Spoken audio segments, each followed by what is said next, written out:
You know who's here is author, journalist, and radio host, a colleague, D.W. Gibson.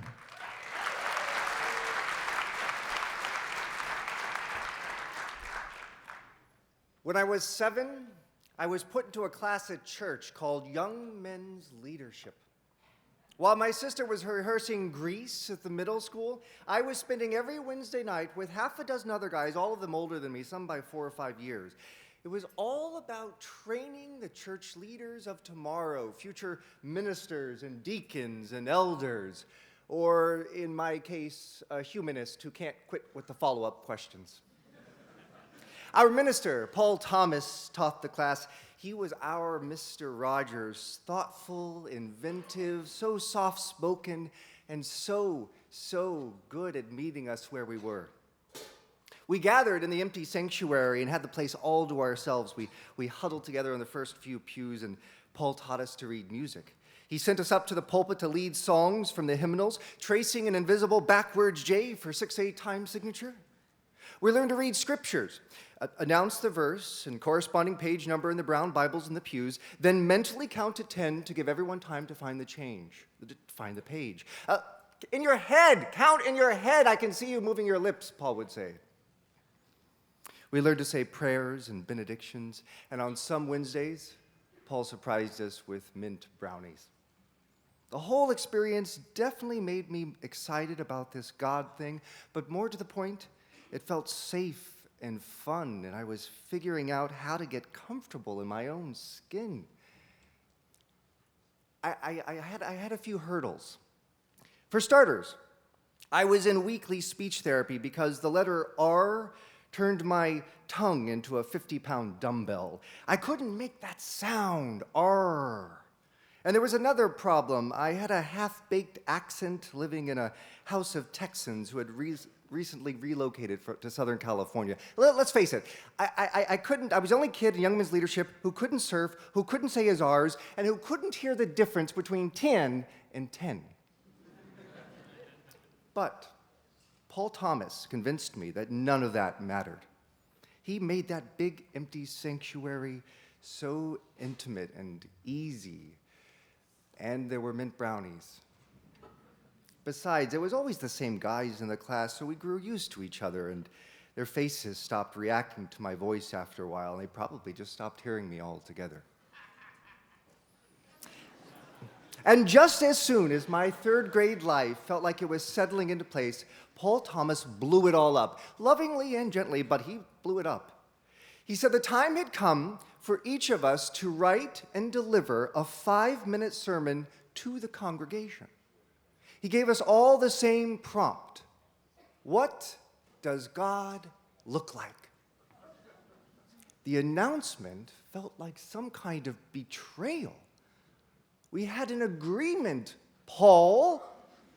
This was practice in an empty sanctuary, not 5 minutes all alone in front of 150 people talking. There was no way I could pull that off without a 5-car pileup in my mouth.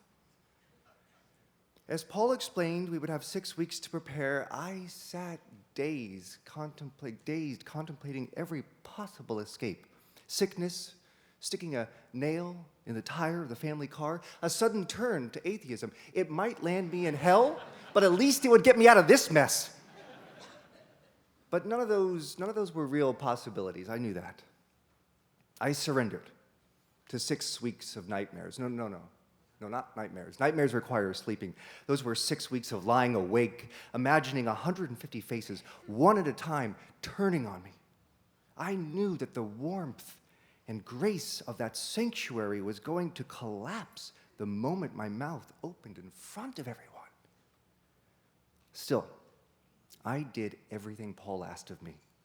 I looked up scriptures with descriptions of physical encounters with God, and I drew pictures of these scenes with markers on overhead projector sheets so Paul could display them on the wall during my sermon.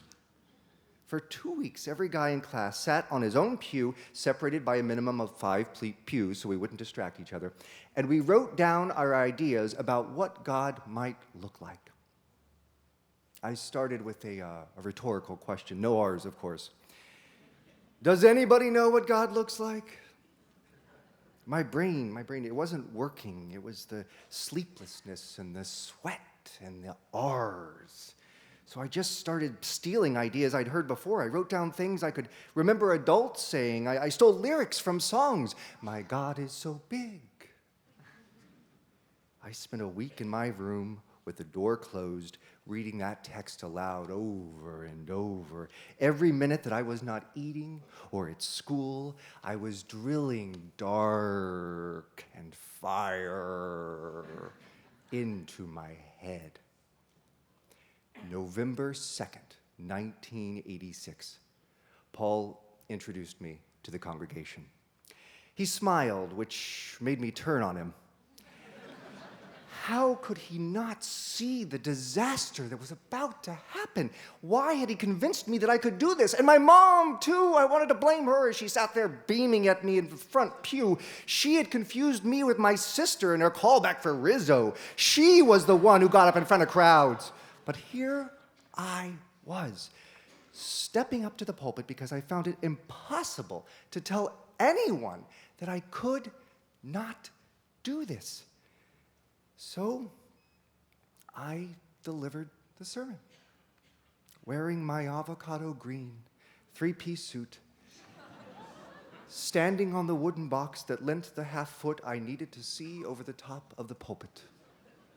This description tells me that God is very famous and smart, and everybody likes him. What does God look like? Since God is a spirit, it is hard for us to understand, but these Bible pictures of him give us clues as to how to recognize him. The next time I am in a big house after dark, I'm going to remember that God has so many faces, and he can see everything. I'm going to try to recognize God.